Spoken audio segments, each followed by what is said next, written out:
마태복음 22장 23절부터 33절까지 제가 봉독해 드리겠습니다. 부활이 없다 하는 사두개인들이 그날 예수께 와서 물어 이르되 선생님이여 모세가 일렀으되 사람이 만일 자식이 없이 죽으면 그 동생이 그 아내에게 장가들어 형을 위하여 상속자를 세울지니라 하였나이다. 우리 중에 칠형제가 있었는데 마디가 장가들었다가 죽어 상속자가 없으므로 그 아내를 그 동생에게 물려주고 그 둘째와 셋째로 일곱째까지 그렇게 하다가 최후에 그 여자도 죽었나이다. 그런즉 그들이 다 그를 취하였으니 부활 때 일곱 중에 누구의 아내가 되리이까? 예수께서 대답하여 이르시되 너희가 성경도 하나님의 능력도 알지 못하는 고로 오해하였도다. 부활 때에는 장가도 아니가고 시집도 아니가고 하늘에 있는 천사들과 같으니라. 죽은 자의 부활을 논할진대 하나님이 너희에게 말씀하신 바 나는 아브라함의 하나님이요 이삭의 하나님이요 야곱의 하나님이로라 하신 것을 읽어보지 못하였느냐?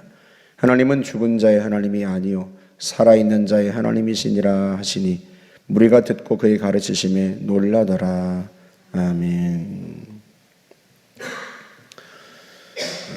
예수님 당시의 사두개인들은 영도 인정하지 않았고 부활도 믿지 않았습니다. 지극히 세속적인 사람들이었는데 이 사람들이 예수님께 와서 물어요.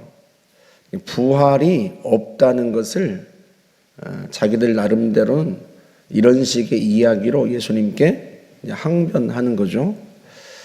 모세가 만일 사람이 자식이 없이 죽으면 동생이 그 형수에게 장가들어서 자식을 낳아서 형의 가문의 상속자를 세워주라 했는데 신명기 25장 5절에 나온 이야기거든요.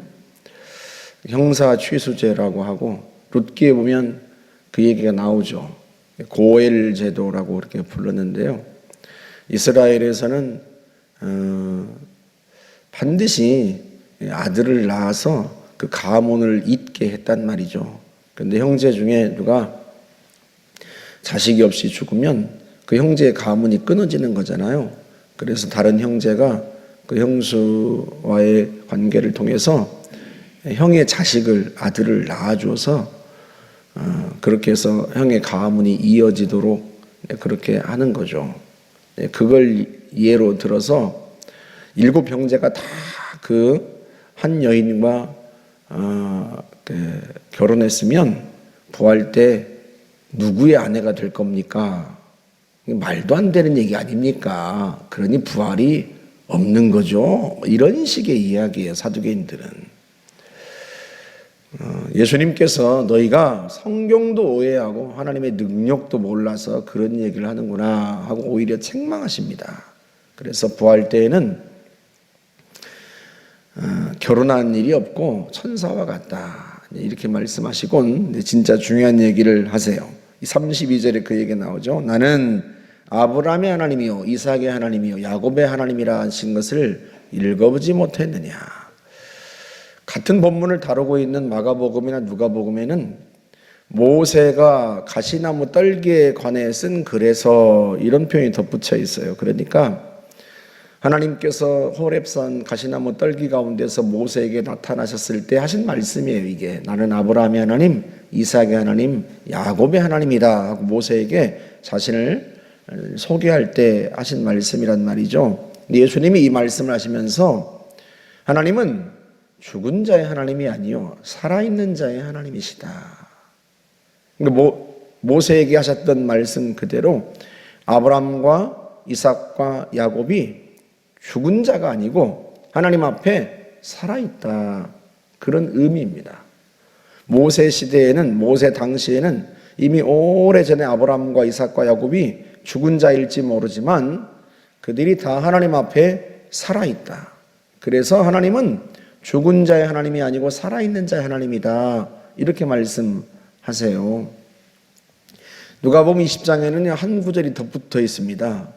어떻게 덧붙여 있냐면 하나님에게는 모든 사람이 살아있다. 하나님에게는 모든 사람이 살아있다는 거예요. 실제로 예수님께서 요한복음 5장 28절 29절에서 그렇게 말씀하시죠. 선한 일을 행한 자는 생명의 부활로, 악한 일을 행한 자는 심판의 부활로 나오리라. 마지막 때에 다 인자의 음성을, 그러니까 주님의 음성을 사람들이 다 듣게 된다는 거예요. 죽은 자나 산 자나 다 주의 음성을 듣는데, 그때 생명의 부활과 사망의 부활, 심판의 부활로 다 살아난다는 거예요. 여러분, 실제로 요한계시록 20장에 보면 우리가 잘 아는 백보좌 심판이라는 게 나와요. 그러니까 크고 흰 보좌에 지극히 높으신 분이 앉아 계신다 해서 크고 흰 보좌라고 해서 우리가 백보좌라고 하는데, 그 하나님 앞에 모든 사람들이 다 서게 되어서 책에 기록된 대로 그 행위대로 심판을 받게 된다는 거예요. 그때 죽은 자들이 큰 자나 작은 자나 다 하나님 앞에 서게 되는데, 바다는 그 죽은 자를 내어주고 사망과 음부도 그 죽은 자를 다 내어줘서, 다시 말하면 그들이 다 부활해서 하나님 앞에 서게 된다는 거예요. 그리고 심판을 받게 될 것이다. 죽은 자가 다 부활하여 살아나서 하나님 앞에 심판을 받게 되고, 심판을 받는 자들, 예수 믿지 않는 자들은 다 두 번째 심판, 둘째 사망을 당하게 된다는 것이 요한계시록 20장에 나오는 말씀이에요. 그러니까 사두개인들은 부활이 없다고 그런 식으로 예를 들어서 질문했지만 주님께서는 하나님 앞에 모든 사람들이 다 살아나고 심판 때문에라도 하나님 앞 모든 사람이 다 부활하게 될 것이다 하고 주님이 말씀하십니다. 그리고 무엇보다 예수님 자신이 부활하셨어요. 무덤에 묻히신 지 사흘 만에 부활하심으로 말미암아 주님이 죽은 자와 산 자의 주인이 되셨고요, 생명의 주인이라고 하는 것이 드러났습니다. 여러분, 이것을 고린도전서 15장에서 바울은 그렇게 이야기합니다. 만약에 그리스도께서 다시 살아나신 일이 없으면 너희의 믿음도 헛되고 너희가 여전히 죄 가운데 있을 것이다. 왜 우리의 믿음이 헛되고 우리가 죄 가운데 있는가? 주님이 부활하신 일이 없다면 왜 그런가?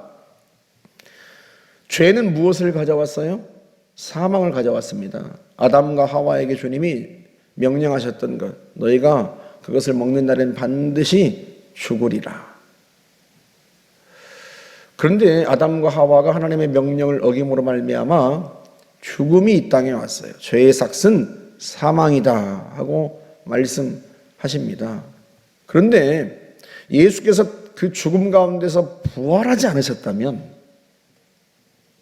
예수님께서 자신의 죄가 아니라 모든 인류의 죄를 짊어지고 죽으셨다는 것을 어떻게 알겠냐 말이죠.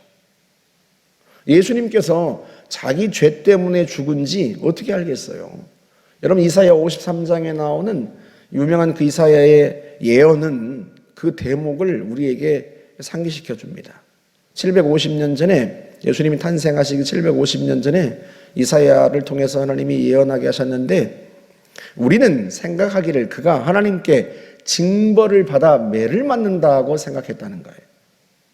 예수님의 탄생하시기도 전에, 오래전에 예수님의 순환을 예언한 대목인데, 사람들은 예수님의 순환에 대해서 예수님이 십자가에 죽으실 때 뭐라고 생각한다고요? 그는 하나님께 징벌을 받는 거다. 징벌이 뭐예요? 죄를 지은 자가 받는 벌이에요. 예수님이 십자가에 죽으실 때 사람들은 예수께서 자기 죄 때문에 하나님께 징벌 받는다고 생각할 거다. 그게 이사야의 예언이에요. 하지만 그가 찔림은 우리의 허물 때문이고 그가 상함은 우리의 죄악 때문이에요. 예수님은 죄가 있는 분이 아니신데, 하나님의 아들이신데 우리의 죄를 짊어지고 십자가 위에서 고난당하셨단 말이에요. 그걸 증명한 사건이 부활입니다. 예수님은 죽음 가운데서 부활하심으로써 자신이 하나님의 아들이시라고 한 것을 나타내셨고요, 자신이 하나님의 아들이심을 드러내심으로써 자신이 거룩하고 죄가 없는 분이라는 걸 드러냄으로써 자신의 죽음과 고난은 자신의 죄 때문이 아니라 인류의 죄를, 인간의 죄를 짊어지고 당한 속죄의 제였다는 것, 속죄의 제물이었다는 것을 드러내신 거예요. 그래서 그분이 우리의 죄값을 치르셨기 때문에 우리가 죄사함과 구원의 길이 열리게 된 것입니다. 그래서 바울이 그 이야기를 하는 거예요. 만약에 그리스도께서 다시 살아나지 않으셨다면 너희가 여전히 죄 가운데 있을 것이다. 그런데 그리스도께서 잠자는 자들의 첫 열매가 되셨다. 그리스도께서 죽은 자 가운데서 다시 살아나셔서 잠자는 자들의 첫 열매가 되었다. 예수께서 부활하심으로써 우리 모두도 예수 안에서 부활할 것을 보여주신 거예요.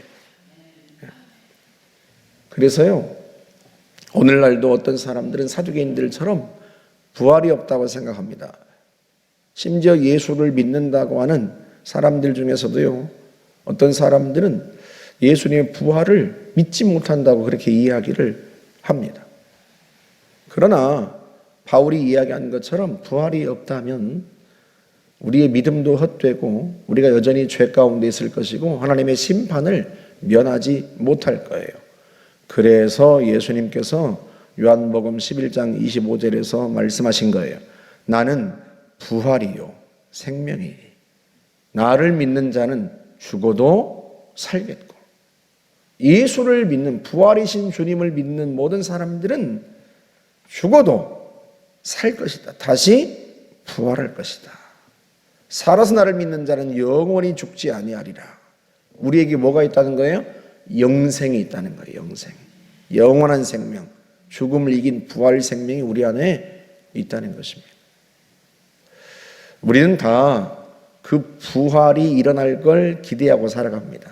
그래서 우리가 이 땅에서요, 이 땅의 것들 잠시 있다가 사라질 것에 목매지 않고 살아가는 거예요. 이 땅에 있는 것들은 잠깐 있다가 다 사라질 겁니다. 우리가 누리는 모든 게 다 사라질 것들이에요. 그래서 영원하지 않은 것에 우리가 마음을 두고 살지 않아요.